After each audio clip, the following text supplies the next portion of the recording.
How's it going? Hey, I think I made you. The main host? Okay. I can't see anyone else there. Is that normal? It's just me and KW neighborhood, is that right? Oh, there's a whole bunch of people here. 10 other people. Yeah, so Okay. They can hear us. they can hear you. All right. Okay, cool. I'll just begin then. Awesome. Yeah, I can see you. Sorry about that. Yeah, no, it's okay. If you want to allow them so they can be seen too, that's easier and better for me. I don't know how to change that. All right, no worries. I think you just got to make them all panelists or something. But anyways, it doesn't matter. It's all good with me. Let me do that. I'll make that. Yeah, it's just a little less weird that I'm not just talking to a screen. Okay, thank you. That's all good. No worries. Take care. Bye-bye.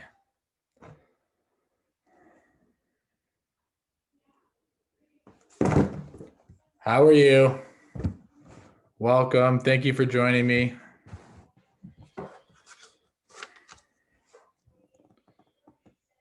Hi. Welcome, everybody. Thank you for joining us.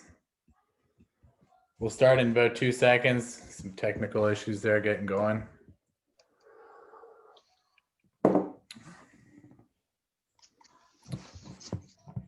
Welcome. All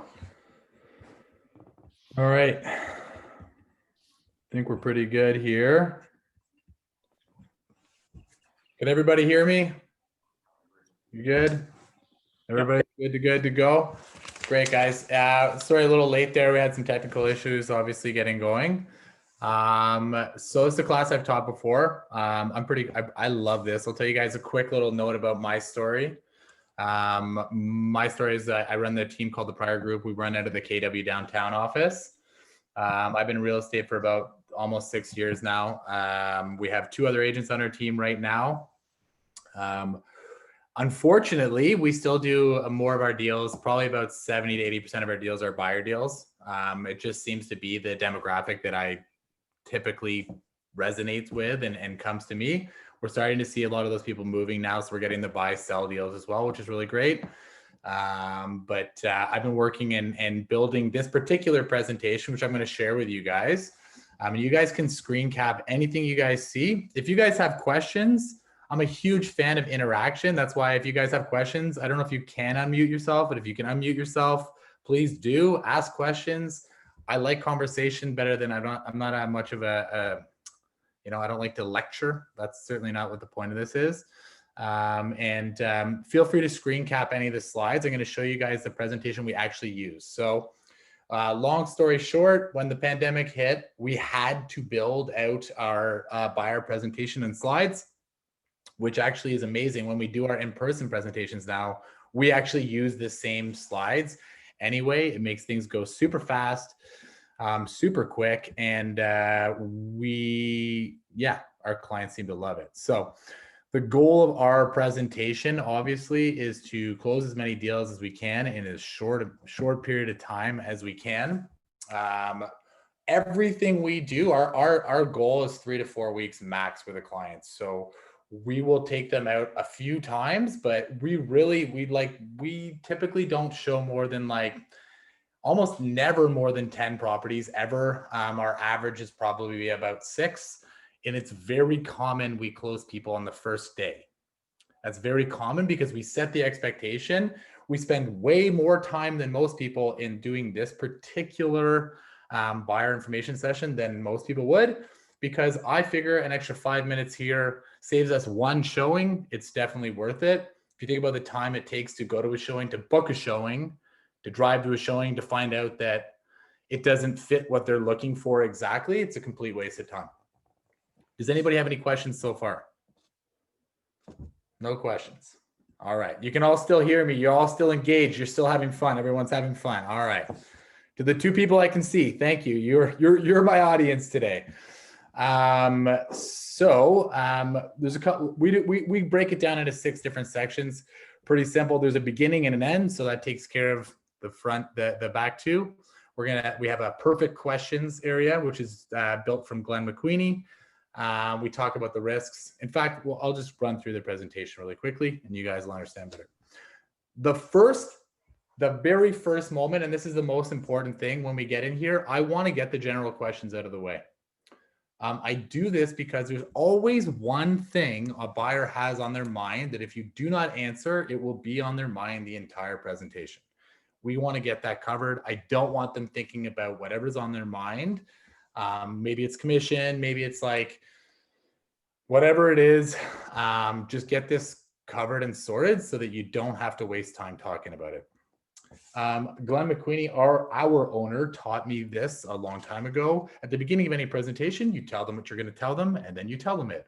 So we actually walk through the different stages of exactly what we're going to talk about, so people know what we're going to talk about. There's nothing on here that we don't actually cover, obviously, and it covers everything that they need to know in our experience, at least. So what I do is I paraphrase each one of these sections. So for example, I'll go like, we're going to figure out what exactly is an amazing experience for you when you're buying with us. We're going to figure out exactly what you're looking for in the home for number 2. We're going to talk about exactly how to buy a home. So we paraphrase each one of these so that they get a greater understanding. Pretty simple stuff so far. This is the most important. If you guys want to build a long-term business, this particular slide is the most important slide. It is a very basic slide, but the words that build your future business are the following. We mentioned this right from the start. We say, we build our business is based on repeat and referral business. 90% of our business, which is not true. It's more like 75%. We'll say like 80, 90% of our business. So a lot of our business is built on repeat and referral business. But you're not going to refer us to your family and friends, and you're not going to use us again unless we do an amazing job. So what is an amazing job? What's like a 10 plus experience? And I'm going to repeat it like several times. I'll say like, what's such an amazing experience that you will go out and tell your best friend about us? And I'll actually specifically implant people in their life. If they're Christian, for example, and they go to church, what's going to be such an amazing experience that you're going to have to tell your pastor about us so that he tells the whole church? If they play hockey, I want to, dig into whatever specifically it is. I'm going to talk specifically, what do we have to do so that you're going to tell every single person you know about us? Then they're going to tell you what makes an amazing buying experience for them. You are going to write that down and then deliver on that. Some people say, well, we're in a huge hurry. We just moved to the city. We're really uncomfortable. We're staying with our parents. We want to get into a property really quickly. We don't care super about like, if we have to renovate or whatever it is.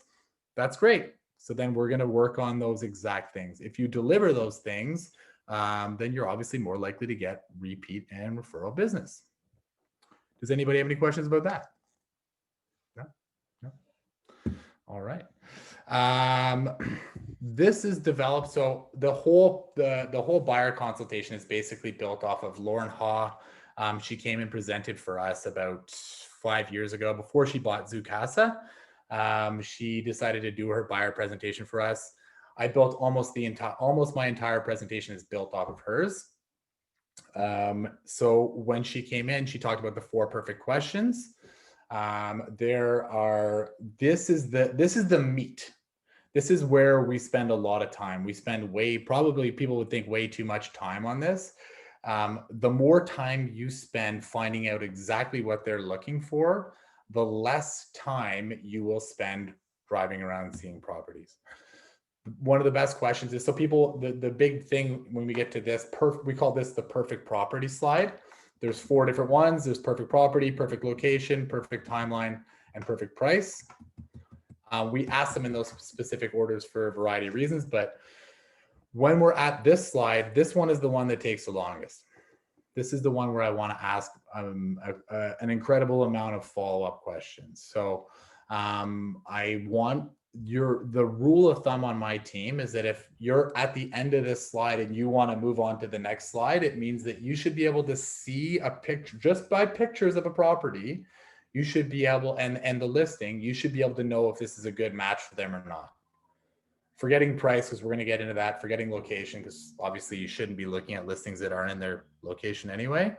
But by the end of this slide, if you can look at pictures and you can look at the house, and you can look at the lot size and whatever else and all the information on there, you should know. If you do not know within 100% certainty, you don't get to move on to the next slide.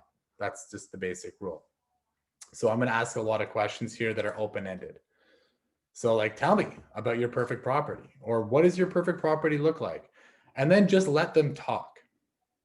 The most important thing, that the note that you should take if you're going to use this style of delivery, is that the first thing they mention is a non-negotiable thing. So whatever comes after is always important, don't get me wrong. But if she or usually she, in my experience, if you're dealing with a female and a male couple, she will usually pipe in at this particular point and say something like, you know, I want open concept, or it has to be bright and open, something like that. That's a typical answer you get when you're dealing with single family homes. Or if you're dealing with, you know, an investor, they'll say something like, the numbers have to make sense. Whatever it is, that first thing, write that down, circle it, triple underline it, because that's not good. You're not going to be buying a property that doesn't have that.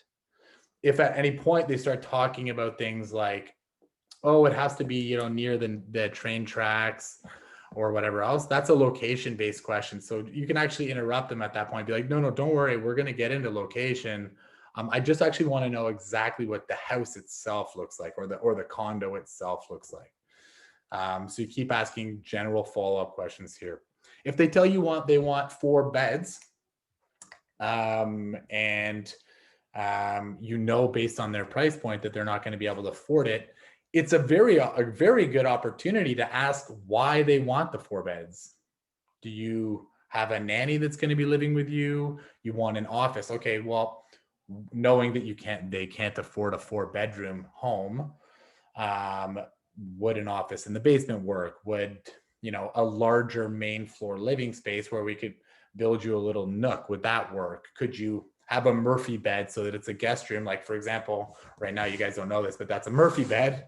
I'm in our guest room / my office for the pandemic. Would that work for you? Right. And you want to really dig into some deep questions before you move on to the next one. What I should have mentioned is, before anyone comes into a meeting with us ever, they fill out a link, which I'm happy to send you guys. It's on our website. We call it a wish list. Okay, so we get them to fill it out. So when we confirm a meeting, okay, so we're going to be meeting to talk about buying, you know, Tuesday at 4 p.m. I'm going to send you a confirmation for that meeting. On there is going to be a link to our wish list. They actually fill out, before they come in, they fill out, you know, price, their 4 favorite streets, like, you know, that I'm not going to go north of this street, I'm not going to go west of this street. They fill in, you know, some of the must-have things that they have. So I already have a pretty good idea of what they're looking for. This gives me an opportunity to go in greater detail and get a little bit more detail from them. Questions so far? Jump in anytime. Perfect location, we don't go into a whole lot, and you'll understand why later. The reason is, location, don't get me wrong, location is super important and usually the most important thing to most people. We just don't go into it a lot, because I'm going to go into it when I actually go through and build their search with them. When we do our sold search, I'm going to actually pull out the map. I'm going to cut out different zones, locations that do and do not work for them. In this particular area, they've already sent me, as I mentioned in the wish list, like, I won't go north of Bloor, I won't go west of High Park, and I want to go all the way down to the water. This is a good opportunity for me, if they're looking at condos, for example, to go like, okay, a lot of people don't like Liberty Village. Is that an area you would consider? And I would highlight specific areas that I know that they would or would not want to be in.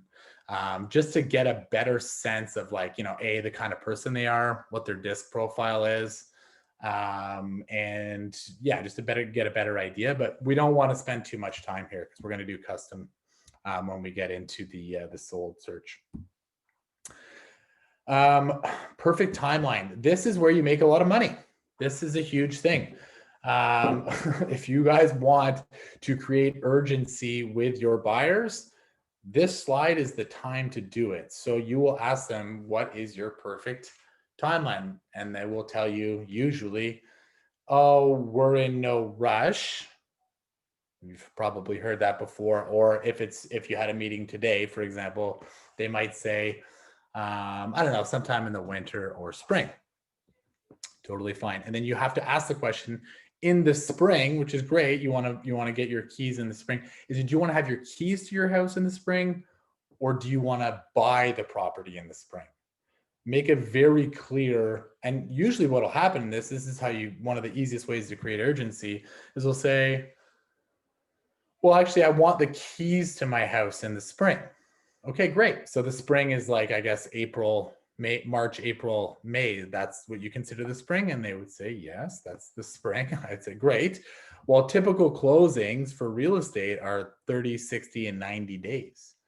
So if you're looking to get your keys in March, for example, if you're working back off of that, well, typically speaking, we actually probably want to start in December.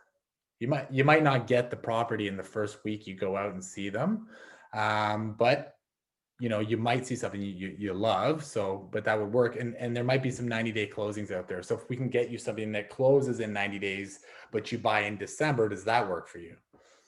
You basically just want to get down to the nitty gritty of when they're actually ready. If they're not pre-approved, maybe you just met them at an open house yesterday, but either way, you're going to get down. If they're not ready to buy today for whatever reason, then just put a follow-up. You'll get to that when you close.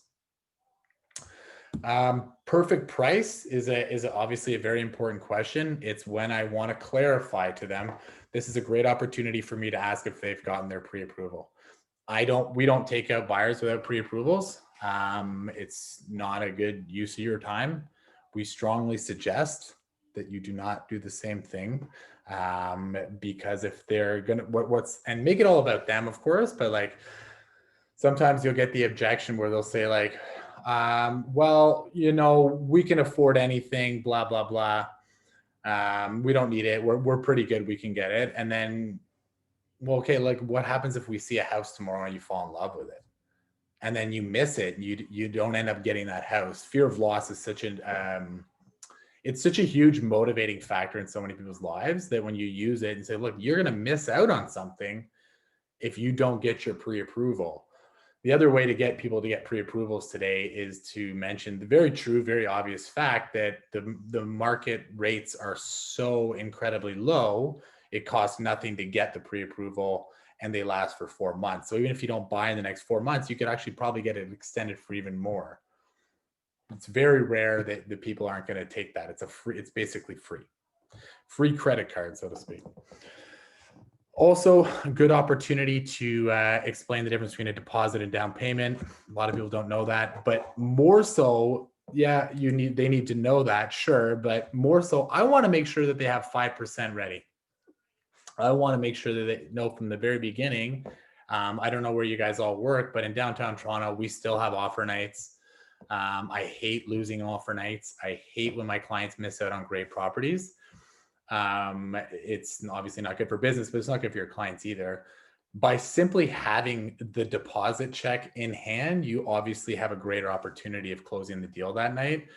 We, as the listing side, if they don't have the check and somebody else does, I'm just going to go with the guy with the check. So it's a simple thing to go to the bank and print out a check. Might as well do it. Secure yourself the deal. Make sure they know that.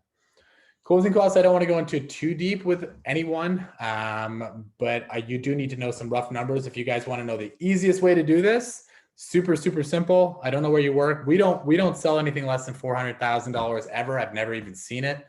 So you don't even have to worry about the incremental land transfer tax. At $1 million is $33,000 roughly, minus 50 bucks. So I'd use Patrick Waugh. I was a hockey fan growing up. So $1 million, $33,000. That's the big one that everybody needs to know about in Toronto. We pay both land transfer taxes. So you don't ever have to memorize anything ever again. It's done. Patrick Waugh, $1 million. And then 4% up and down from there. So if it's 1.2 is their purchase price, they're like, what's the closing cost at 1.2? Patrick Watt plus 8 is 41,000. And then there's usually 2, maybe 3 max for legal fees. If they're buying a luxury home, might be 4. And then mortgage appraisal fees, which is $1,000. Easy peasy. I explained to them, this portion is to explain the difference between the two methods of selling. We've laid it out pretty good, I think. I seem to think it seems to work pretty well. The purpose of it, though, for the agent's perspective, I want to set the expectation in this next explanation that they're going to go in firm. That's pretty much it. I want to make sure that my clients are comfortable, because I'm sure everyone's been at the finish line where you're putting in an offer and they want to keep the condition on. We don't put conditioned offers in almost ever in Toronto unless it makes sense for the buyer. But in most cases, it doesn't make sense, but it doesn't mean we don't do our due diligence. So this is how we explain it to them. Pretty simple. Does anybody have any questions so far? We're good? Good. I don't see a chat thing. Oh, there it is. Burning. Right. So the way I explain this, especially to new buyers, sorry, I'm just going to get rid of that. There we go. The way I explain these slides to new buyers, they say, this is the way that your parents bought homes. You still will potentially be able to buy a home this way in today's market, depending on what you're buying. Obviously, the market's changed a lot recently, like really recently, where a lot more properties are being sold this way. So the stages are, we're going to see a property. We're going to make an offer on that property. It will have conditions on the offer. If the offer is accepted, 24 hours to get the check in. And then we enter into what we call the conditional period. They call the due diligence period. That's where we're going to take your property to the home inspector. We're going to take your offer to the bank, yada, yada, yada. If there's no problems with the property, then we're going to go in, we're going to send in what's called waivers, which means that you can't back out of the deal. This is leading up to what I'm going to talk about with the risks. But at this point, you're in for it. You can't back out of the deal. But today, we're selling a lot of properties with what's called the offer night method. It's very, very similar, but we do all the due diligence in advance. Okay, so we're going to see the house. You're going to fall in love with it right away. We're going to enter right away into the due diligence period. So that's when we're going to either this, and this is an important thing to mention. The sellers will often have done their own home inspection. If you do not trust that home inspection, then you can do your own. You have that opportunity to do your own. The reality is that home inspections are super limited. So if it's from a reputable home inspector, the likelihood is that you're going to spend $400 or $500 on something that's the exact same piece of paper from a different company. So if you're not comfortable, it's totally fine. We never make anyone not get a home inspection. You should always have a home inspection on a house. It's up to you if you want to do your own. It just will add up $400 or $500 on every house we see. It could get kind of expensive. So we'll do your own home inspection if you want, as I mentioned, and you'll take the property and you can go to the bank and see if you can actually afford it. At that, on the offer night, we'll actually make a firm offer. So the conditions, and we actually do this, our conditions are actually still on the offer. We just scratch them off and sign off on the side of them. We do that because we don't want to get sued. Big thing for my team, we don't want to get sued. And we'll actually have your deposit check in hand. Super important. So we're actually going to get you guys to go to the bank that morning, and we're going to get you to print out a 5% deposit check, and we're going to bring it to the offer night, so that what you need to know is at the end of the night, if you guys win, congratulations.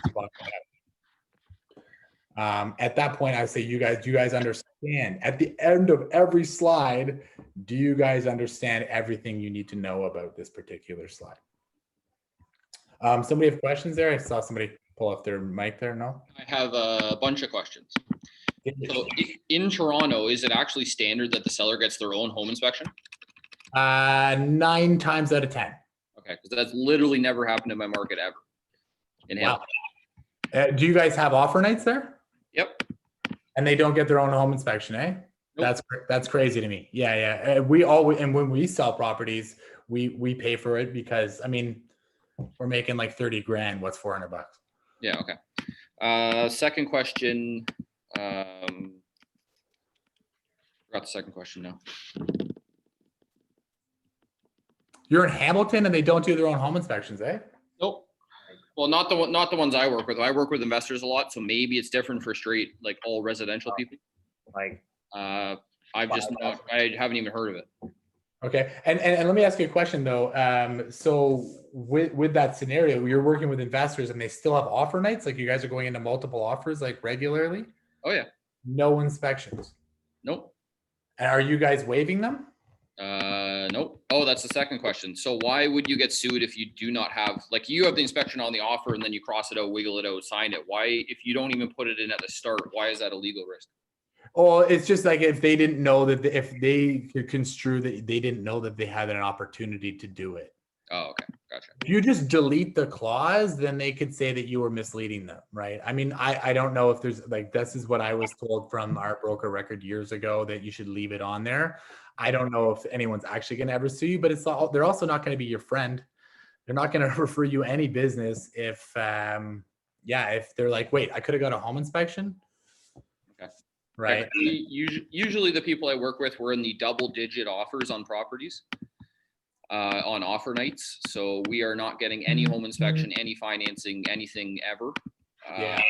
And the sellers usually do not have their a home inspection like that they do that we can look at. Almost never. Well, that's crazy to me. But then the way you have to say it, like, look, you had the opportunity to do your own home inspection. Yeah. And the reality is that if you put a condition on there and you're against another offer that doesn't have a condition, you just won't win.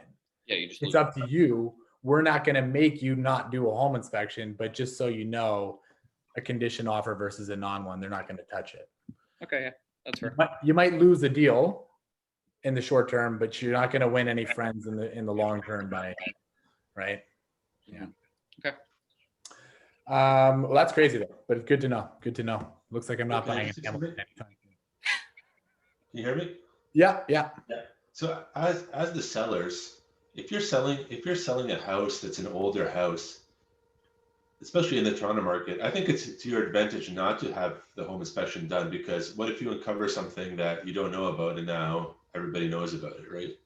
For sure. Well, I mean, so the reality is that we will have buyers not put offers in on properties because there is no home inspection, or they'll put it in with a clause. So I want a firm deal. But good point. Like, we did it. We sold a property on Sullivan that was a total gut job a couple weeks ago, maybe about a month ago. And we did a home inspection and it was so like, it was a gut job. And and I was like, yeah, we'll give it to the buyers just so they're okay. Like, they know that the needs to be rewired and all that stuff. But it was so bad. My home inspector was like, his email to me was like, this is bad. And then I read the home inspection and it was like, usually it's like 40 pages, but this one was like 60 pages. Yeah. And then I sent it to my seller and he's like, do you have a match? Was the email he wrote me back. And then we had to, it was pretty bad. We got these two offers on it. And because we had two offers, the guy who won scratched his clause, but he wasn't going to scratch his clause. So I see what you're saying, but most houses every house has a problem with it. This particular house was so shit that we didn't show anyone the home inspection. But most houses, they're going to have some problem with it. If it's like a foundational issue, you're going to scare people away. Maybe you don't show it to them then. But if it's like, oh, it needs to be rewired or whatever, every house has that problem in Toronto. But if you have the inspection and now you know about the foundational issue, don't you have to disclose it? Legally? I don't. But why? We're not hiding it. They have the opportunity. The buyer has the opportunity to do their own due diligence. Right, but if it's a defect that's not easily seen, I thought you were supposed to disclose that.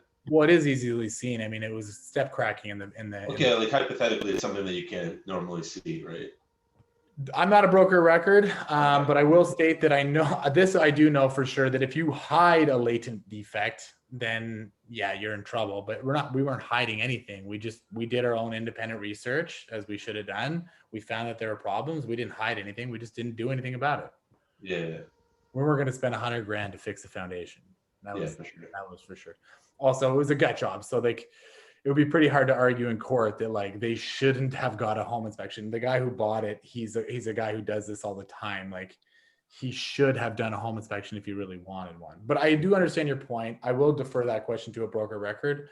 If we put like drywall over the step cracking, then that's different.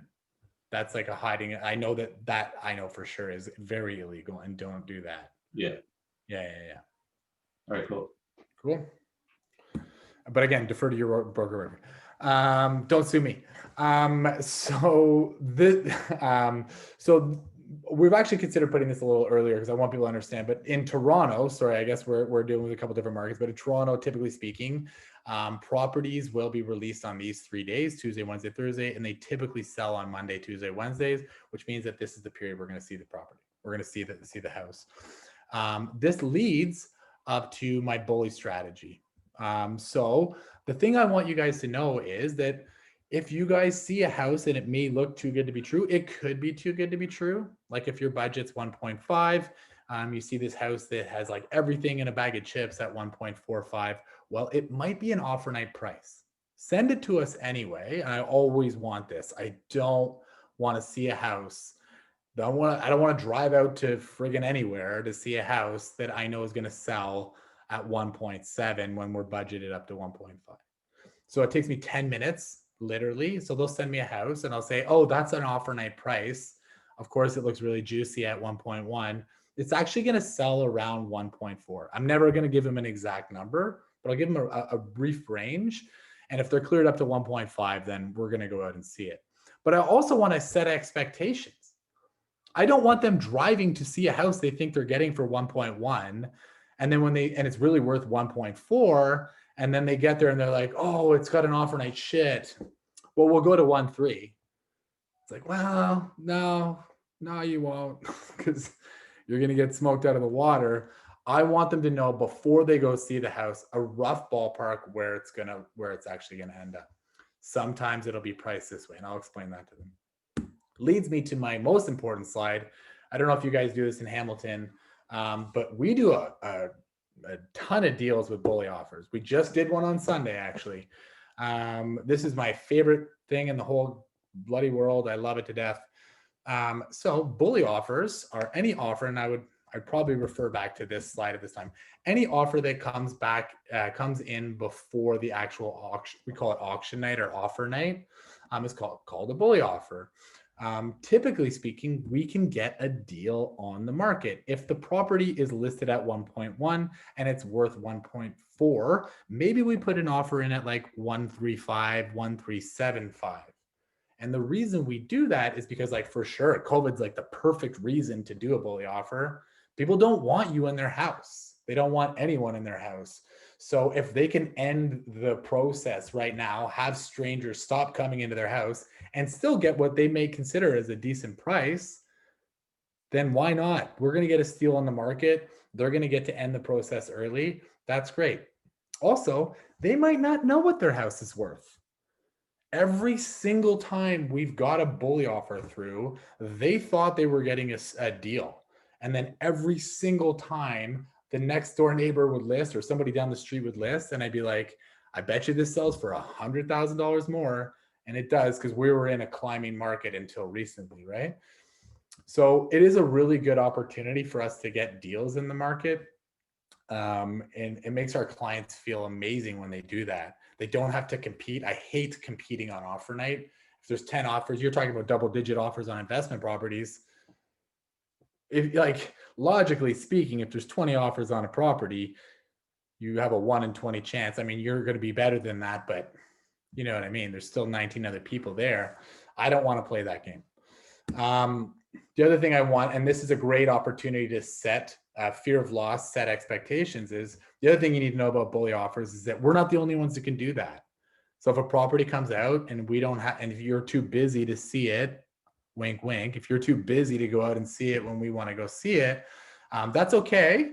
It just might not make it to offer night. Now, what is that doing? That's setting a little expectation that shit, we got to actually go out and see properties. Toronto's a very fast real estate market. And I want them to do that. I want to go out on day 0. I want to go out on day 1 at the latest, right? I don't want to see them on day 5, 6, 7. That's not when I want to see properties. I want to bully it right away. So we do probably 5 or 6 deals a year with bullies, and we put in about probably 15 bully offers. So they don't always work, but when they do, our clients are usually pretty pumped about it. The risks, I always want my clients to know about the 2 risks. It's a bit of a drier part of the presentation. Obviously, it's talking about risks. I don't think there's anything more boring than I've ever heard. But it is also very important because I have recognized that these 2 risks are real and they come up, and they usually, the educated people usually figure these out right as they're writing an offer. And then it's a stopgap to getting the deal done. They might miss out on a deal because they're still processing these 2 risks. So the risk of non-closure, you guys may or may not know this, but of course they lose their 5%. If they don't close on the property, that's a big deal.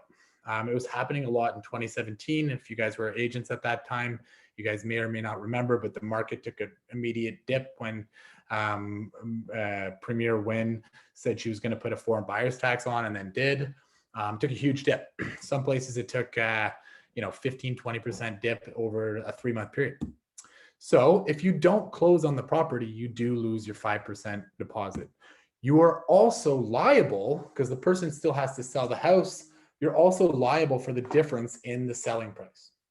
So if they sell it for, if you bought it for $1 million and they sell it for only 900K, you guys got to come up with the 100K difference.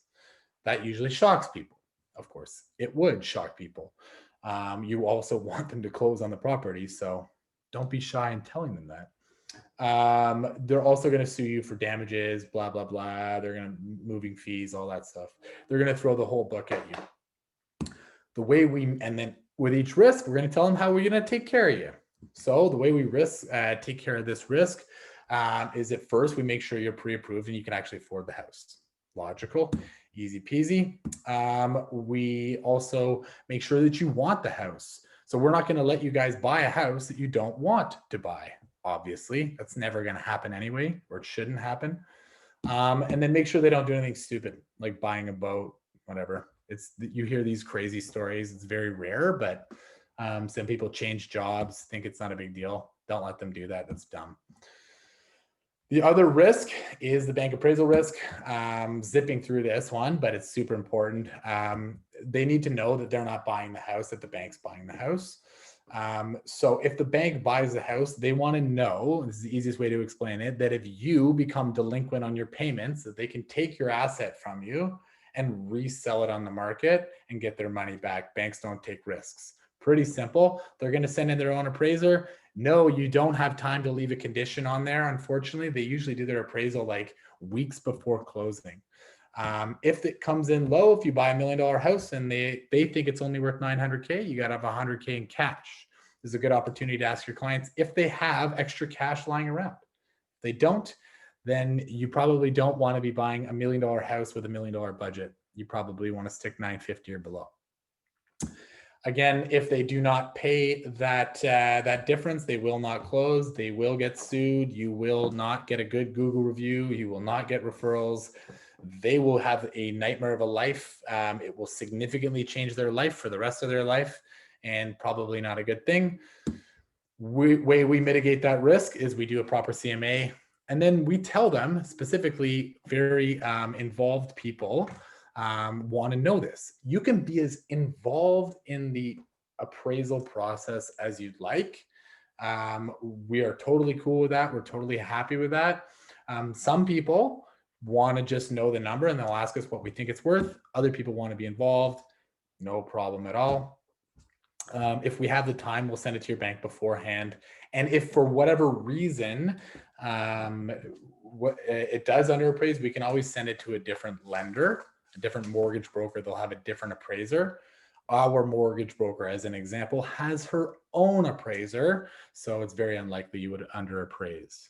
I strongly, guys, advise you, I don't know if there's a mortgage broker on the call, I'm sorry if there is, if they don't have their own appraiser, they're probably not the right mortgage broker for you. Just going to go ahead and say that. And then let them know that appraisal risks are rare. I always tell this one story, super easy story. In my team, we are now 3 agents, combined over 13 years of real estate experience or whatever it is.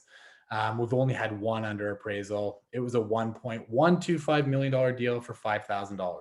So like very, very rare risk, because we take these important measures and do a proper CMA. We don't just pick a number out of the hat. Does anybody have any questions? Is this interesting so far? Are you guys learning? Is this good? Is this good use of your time? All right, you got thumbs up, smiles. Good. All right. I digress. This is actually the most important part of the entire presentation. I'll actually take them off the search, and then I will go and I will jump on a Stratus real quick. With the do this really, really quick for you guys to see. With the wish list that they did beforehand, I've already pre-created a sold search for them. Everything, this is about getting people closed fast. This is like if you're going to pay any attention to anything I do this one thing. Get them to fill out a wish list, which you can find on my website very easily for free. Steal it. I do not care. It's right here. Prior group, interested in buying my dream home. It's a wish list. It has a list of shit that they want. Get them to do that before they come in. And if they do not fill that out before they come in, don't meet with them. It's a waste of time because they're not going to show up, or they're just going to show up and not pay attention. But if they actually do that, then that's great. So what you will do beforehand is I don't know if you guys use Treb. If you don't use Treb, there's a guarantee away on whatever board you guys are with to do this. Go in, do a search, but do it unavailable, freehold, for example, and do 90 days. The reason why we do 90 days, so sold date T minus 90, super easy to figure out. It's the last 3 months. It's where the market is right now, or pretty close to it. And I want to know that the property has sold. So they said, oh, I want to go to 1.3 and I want a detached home and I want to be, let's just say, the downtown core of Toronto. Well, I'll tell you what, there ain't shit, excuse my language, for detached homes in the downtown core of Toronto under 1.3. There will be very few hits. So in 90 days, we'll even include Roncy. There's going to be like what? We'll see right here. I'm guessing under 10, and there's going to be their dog shit, right? So if somebody says that to me, maybe I'm wrong. I don't know. Somebody says that to me, if that's what their wish list says, then I know that they're not realistic. I want to reset their expectation. At this point, if it shows me no hits, then I'm going to say, look, are you guys open to semis? Are you guys open to, there's only 3 things that go into buying a house. There's price, location, and then everything else.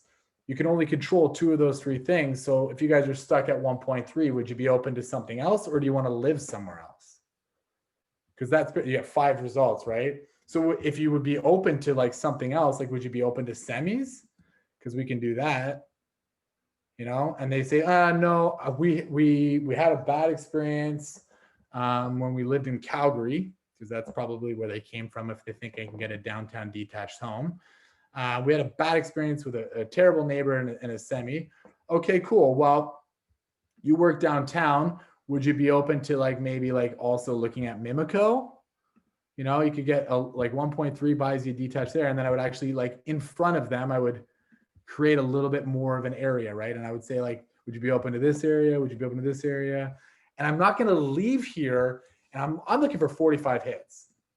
If there's 45 hits, then I know that every other day there's been a property on paper that matches what they're looking to buy, which means that every week there's 3 to 4 hits that match what they're looking to buy. And if that's the case, then I can close them in 3 to 4 weeks. If there's not 45 or more hits, then it's going to take me a long time to close them. Does anybody have any questions about what we do with the sold search or why we do it? No. So I'll actually draw out this sold area there, make sure we're getting enough hits, make sure that they, I'll go through a few properties. I'm not going to waste your guys' time doing that. Be like, is this something you guys would consider buying? Is this something you guys would consider buying? And if they say no to every property, then they're not going to buy a house with you because whatever it is ain't right.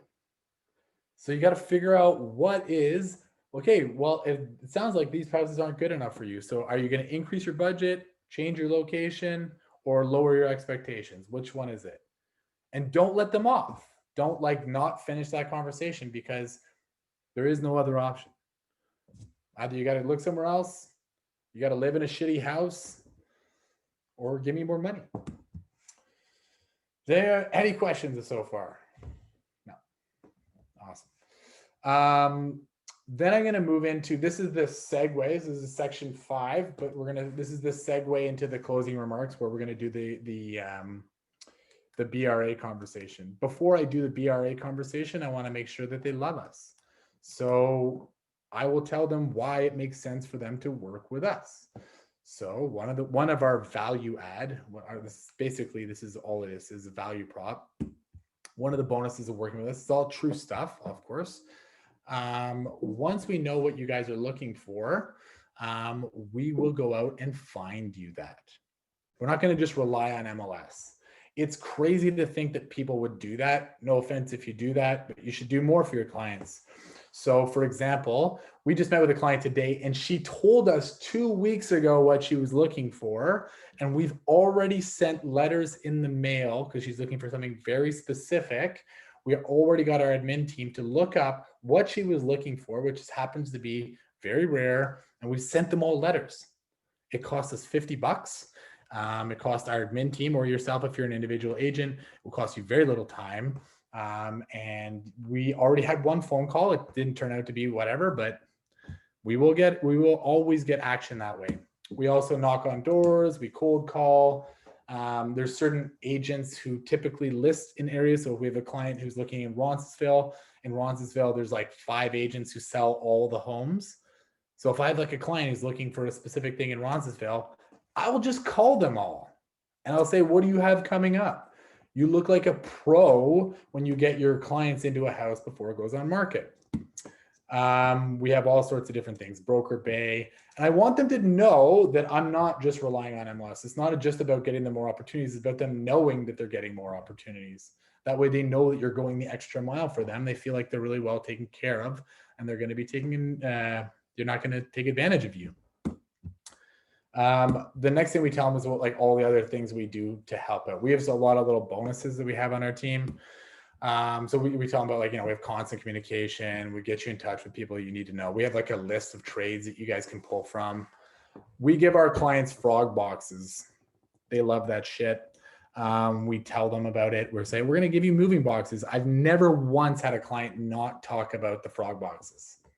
Don't know why it's so great, but people love that shit. It's like $300. And we give MoveSnap. It's like $300 for the year for all of our clients for MoveSnap.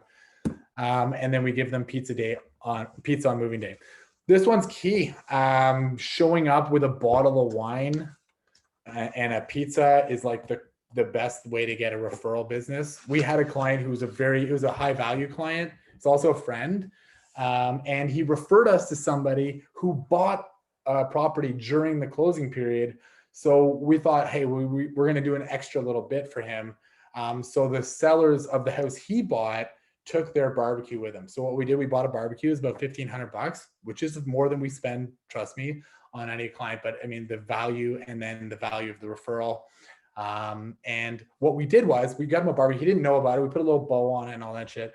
But we went that day. I talked to the listing agent. I said, look, they're moving in this day. Can I go in the day before? In the fridge with a nice little bow on it, we had 2 steaks. We had a nice bottle of white for her and a case of beer for him. So that when he got to his house after he finished moving in, he had all this shit ready to go.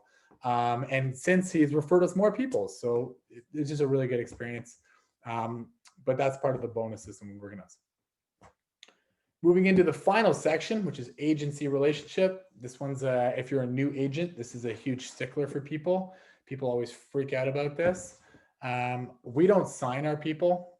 That's just a personal team thing. I think it's super weird. You guys can do whatever you want. You probably have a different rule on your team. We talk about it ad nauseum though. So we'll have this will be about a 5-minute conversation. And I'll say, look, we're not gonna, we just met you. A lot of times we just met them at open houses or whatever else.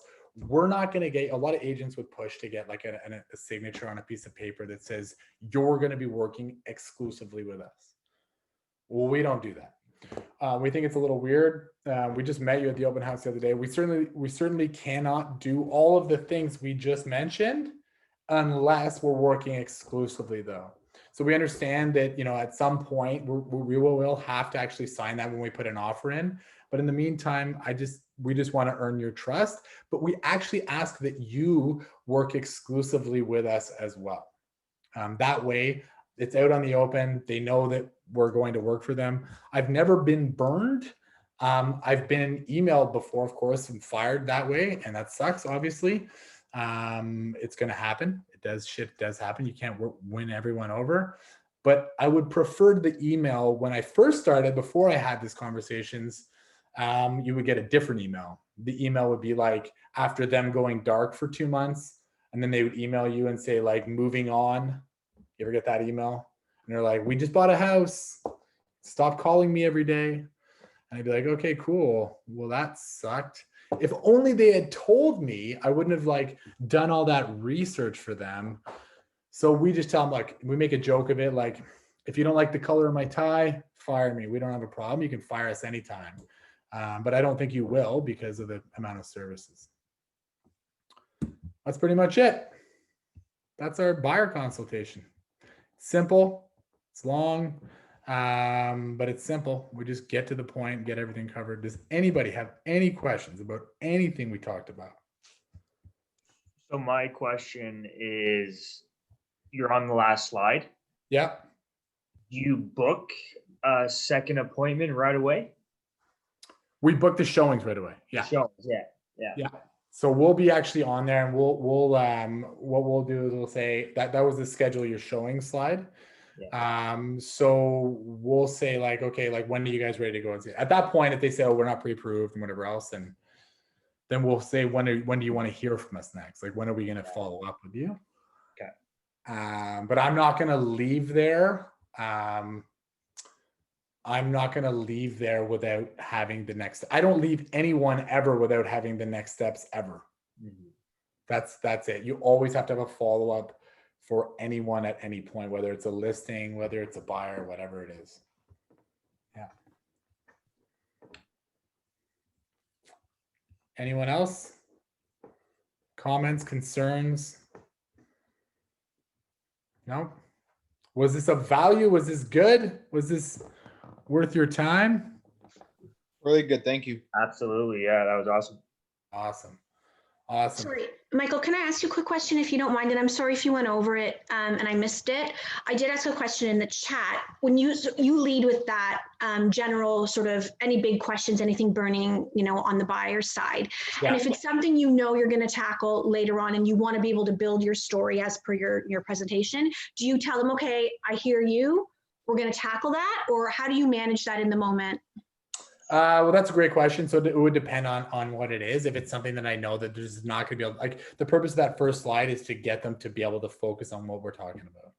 If that's going to be on their mind the whole time, I'll just nip it in the butt and just get it over with. I want their full attention the whole time. There's kids running around the back. Now it's like COVID, kids running around the background. I've heard like phones ring. It drives me nuts, right? I want to make sure that they're zoned in. So if it's something that's going to distract them, I'll take care of it right away. Perfect. I have another question. Yeah. You don't have a remuneration slide. You don't have a commission slide. I didn't see anything about payment. So do you ever inject something in there or you deal with it verbally if the question arises? It would be verbally if the question arises. We don't give buyer kickback, so they don't pay us. No, I mean, if there are questions that arise, so I will have questions like, okay, if we're in a multiple offer scenario, because it's Toronto, it's hot, I expect there's going to be 10, offers on this property in, the junction. What are you going to do to help us get that property? What can you do on your end? How do you ever deal with those questions? And I guess you deal with them in the moment rather than actually map out anything in writing. Yeah. Well, we're gonna get you the exact, because we have a good relationship with the listing agent, so we're gonna be able to get you a great amount of info. We're gonna be able to tell you what is written on that. You're not gonna lose by 5K. That's not gonna happen. It'd be very rare that happens. I'm not giving buyer kickbacks, so if that's where they're going with it, then I'm not the agent for them. That's just like, especially if it's in the first meeting. This is the first time we're talking, and you're asking me to give you money, my salary to you. I just met you. I'd be like, no, I wouldn't take on that buyer. That's not going to go well. I dealt with that sort of thing in the past, and then it just didn't go well. And I realized that you're worth more than that. Right. So if you do in that situation, the ironic thing though, is in that situation, I volunteer that. I have done that before. I don't like making a habit of it. I've done it probably 4 times in 6 years. Right. It's a terrible habit. No, absolutely. Just wondering because, even questions like, how does it even work? Because I think some people feel that the commission, the way it all works, it's pretty arcane. People don't understand how people get paid out, right? Yep. So I just, I oftentimes when I explain, oh, it's the seller who pays out, then it kind of it's an easier conversation to navigate, lubricates the conversation a little bit better. I just wondered if that was something you would ever include it in your presentation or how you would tackle those questions. So I appreciate the response. Yeah, I don't. It's a good point. Maybe we should nip it in the bud earlier, and put a slide together for that. Maybe it would be like a part of a different slide kind of thing. I wouldn't want to like draw too much attention to it because I want them to be focused on like what they're looking for in a house and all that stuff. But it does come up. You're right. Where we get paid when we're going through the offer, and when we go through, we always get a BRA sign at that point. Okay. On there, I'll nip it at that point because it says, a lot of them will say like, hey, I noticed on page 2, it says you get paid 2.5% plus HST. And I go, I'm glad you brought that up. But on page 3, the first page of the cooperation representation tells how I get that paid. And I'm going to explain all that to you. Yeah. So it's reactive versus proactive. Okay, perfect. Thank you. Yeah, I am very reactive in that way, not proactive. Yeah. Other questions, comments? We're good. Awesome, guys. I will put my my email address in the chat here. Mike@thepriorgroup.com. Pretty simple. If you guys have any questions, comments, concerns, let me know. I know we're not all in the same marketplace. So if you guys ever need any information about Toronto, happy to guide you guys. My team works in the downtown and surrounding core. We don't go out to we don't go north of the 401, so I won't be able to help you out with anything up there. If you guys have any questions about the slides or anything we do, I'm very open book, happy to share. Thank you. Yeah, talk soon.